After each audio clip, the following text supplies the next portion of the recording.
Bossman Show here with FCS Top 5 team. Montana State out of the Big Sky. Coach Brent Vigen with me. Coach, how things up there in Bossman, man? Good to talk to you. Things are good. We're into November and playing big games. That's what you're looking for this time of year. Coach, 7-1 on the year, man. Big game last weekend. Defense stepped up really big. Talk about your defense and how they've led you this season and playing so well for you guys, man. Yeah, our defense has been our calling card, has been the consistent side of the ball. You know, offense has played well, but our defense has really stepped in, week out, has taken the ball away, has gotten after quarterbacks, tackled well, and just playing at a real high rate, playing fast, and really counting on each other, playing really good team defense. Most definitely, and this is the fourth straight game. Opponent under 10 points, man. That's historic stuff right there, man. That has to be feel good, whether it be you get punt the ball down so you can stop it, if you turn over, you can stop them. Like, that's feel good, whether no matter what happens, your D has your back no matter what phase of the game it is. Yeah, I've always felt like I've been an offensive coach by trade, offensive coordinator the last 12 years. But if you have a good defense, that's all weather, right? I mean, that's any situation. Your defense can hold up in rain, sleet, sun, shine, whatever. And that was a real emphasis in me coming here back in February. We tweaked some things defensively, brought in Freddie Banks as our defensive coordinator. And our staff has done a really good job of implementing a new way of doing things. And our guys deserve all the credit. They're the ones that are doing it at a real high rate on Saturdays. Most definitely, coaching your running game too with Isaiah, man. Tell me about having that running game to go along with the defense, man. Usually when it gets cold and getting a tough game, man, if you got running game defense, you'll definitely be good, as you said. Yeah, you got it. That's another part of football. It's all weather. If you can run the football, again, in whatever the situation, you can count on it. And it certainly starts up front with us. But Isaiah, we feel like is one of the best backs in all of FCS. And he's a unique individual, built pretty low to the ground. He's hard to bring down. The first guy rarely ever makes him go down, and typically the second guy doesn't either. And when he gets out in the open, he's got the speed to break away. So Isaiah's been our workhorse all year long. But the good thing right now, we're at this point, he's healthy, and we need him for the stretch run. We really need him to play well here as we get in November. Most definitely, Coach. Eastern Washington, a Big Sky rival, another team playing really well. What do you see for those guys on film so far as you out prepared for these guys coming weekend, man? Well, very explosive. Their quarterback, Eric Barrier, is a strong candidate for the Player of the Year award, the Peyton Award at the FCS level. Worthy candidate for sure. He puts up, what I would say are video game numbers, crazy numbers. He's outgaining most teams just by himself. And he's got a bunch of ability. He's got some receivers that are dangerous. He's got more than a couple, so it's hard to you're not going to just take one guy out. So what we got to do is we got to play our brand of defense and put pressure on them, make them feel uncomfortable, and then, keep those guys in front of us. And if they do happen to catch one, tackle a football. But, they're very explosive, and they've put up numbers on a lot of teams. But, it's kind of, the yin and the yang right now. They put all these numbers up, and we haven't given up too many. So we'll see what prevails on Saturday. Yeah, as you always say, pressure them up. That pressure makes any quarterback uncomfortable. You can play them at too high shell if you want to. Hey, go down the field now, make a mistake, or get impatient. So I like what you guys do, man. Like, I love it. I'm saying, yeah, because I play receivers. I know how it was, Coach. I hate it when a too high shell. I want to get you in some 2-man or some I can do what I want to do. I did not when you play the zone. I hate that, man. So I know how those guys feel, but I like what you guys do, because it always times us guys who love to get up down the field for sure. Yeah, I think it's what you see happen with Mahomes a little bit now. I happened to watch a little bit of the game last night, the Monday night game, and they're just making them go the long, hard way. He's used to being able to get guys behind the defense, Tyreek Hill, Kelsey, whoever, and make those big plays. And that's very, very similar. Our philosophy is what's happening with the Chiefs, and it really has to stand up this Saturday, because Eric Barrier is a guy you can't let loose. He's going to make a few plays here and there, but if you can keep him contained, keep those receivers contained, it's going to give you a good chance to win.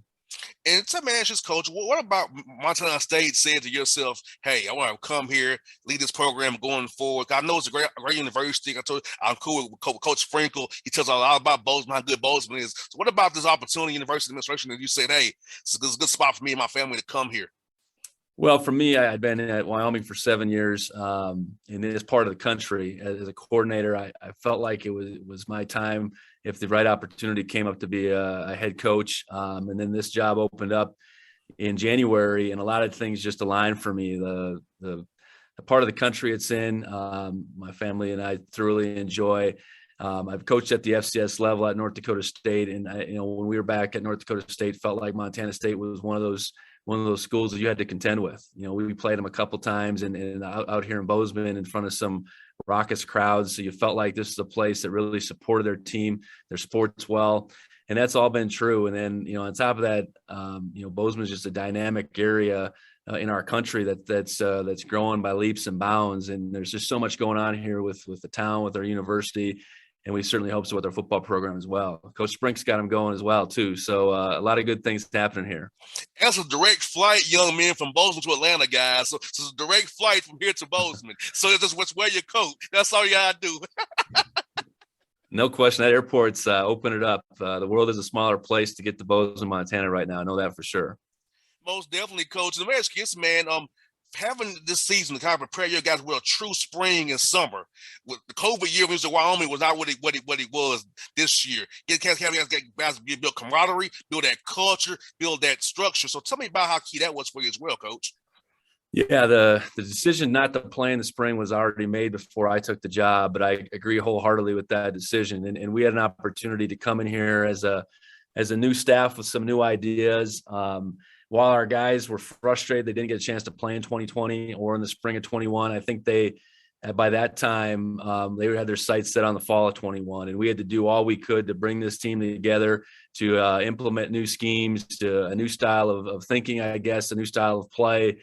And I think we were able to do that. We went through a normal spring ball, and it was a bit of a grind, but we got those schemes implemented. I think our guys learned how we wanted to play, and we on top of that, we had a tremendous summer. Our guys worked their tails off. A lot of credit goes to our strength coach, Sean Herron.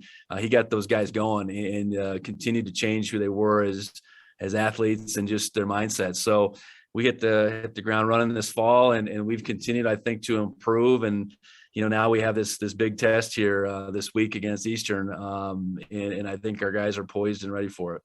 And Coach, how big important is this COVID year you guys have now? The young guys in your program are extra year now, help you be older a little bit down the road here. And with you being so good in FCS level, a good portal option for guys maybe in the FBS who want to come play at school and get still seen at Montana State. Because this is my thing, Coach. You can play ball, they'll find you. Scouts will find you if you can play ball. Look at Josh Allen, Carson Wentz, all those guys who play in smaller schools, and look at them. Joe Flacco in Delaware. They'll find you. They'll find you, and we got a couple of those guys they're finding right now, I know, on our roster. Yeah, I think this 2020, the year where time stood still, I guess, from an eligibility perspective, is going to play a factor in years to come. There's not as many roster spots. There's more competition from the top down at all these programs. So we got to keep our eyes wide open and see how, whether it's a transfer portal or just even where our guys are at as far as their development goes, how that's going to make our program better. We were able to add a couple players from FBS programs this summer that I think have really helped us on both sides of football. And, we still want to build from the ground up, high school kids, develop them. But if you can add a guy that can really make you better and really fit in, like I said, we're going to have our eyes wide open for those guys. And Coach, my father was a coach here in Georgia. So let me ask you this question. What point did you decide you want to become a coach? For me, Coach, I told my pops early, radio's my path, Dad, not coaching. I'm not cut out for that. But radio's my path. So for you, which guys you want to become a head coach, man? Well, my dad was a high school coach back in North Dakota. So I grew up around football, basketball, a little bit of baseball as he coached, primarily football though. And just being around the game, whether it was his games, we'd jump in the car and go to games all over the place, high school, college. He just developed a passion for it. I went on to play at North Dakota State, and it was kind of through that stretch that I figured out college coaching is what I wanted to do. And, I was really lucky to get an opportunity from playing, moving into a graduate assistantship. And then I stayed at NDSU for 21 years between playing and coaching, but was able to climb the ladder. And that's pretty rare. Real thankful to, a couple mentors that I had, Craig Bull, who's the head coach at Wyoming still, and then Bob Abich, who's the linebackers coach for the Bills. He was the one that initially gave me that shot. And, sometimes you don't realize the good fortune you're having while it's going on. But I look back and say, I was really lucky to get that kickstart to my career, and, couldn't be more thankful about the opportunity I've been given here now at Montana State.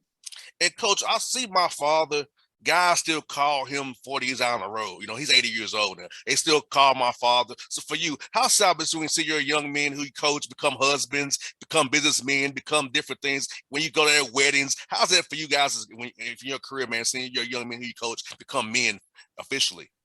Yeah, I think that's what it's all about. You really don't figure that out for a while. It's about winning and losing, and that's how your record reflects your success, I guess. But ultimately, what kind of men, exactly what you said, your players become, and seeing them, be successful fathers, certainly husbands, and, whatever they walk of life they choose to be in, that ultimately is the most rewarding thing. And, some of those, you don't realize that for a while. You coach and you work hard, and, you wear those wins and losses on your sleeve, and that's still very important. But it is a much bigger picture, and that's that's the way I've always approached it. I saw it with my dad, and all the the players that held their experience on his teams near and dear to their heart. You want that to be the same for your guys that you coach, and that's a good way along in that. And I hopefully have a lot more guys that I can affect in the years to come. Most definitely, Coach Vigen. Hey, Coach, thank you for your time today. Best luck to you. I'll be cheering for you guys this week, man, and hope to do this again with you down the road, Coach. All right, appreciate it. Thanks a lot, man. Anytime. Be Thanks good now. All right, you too.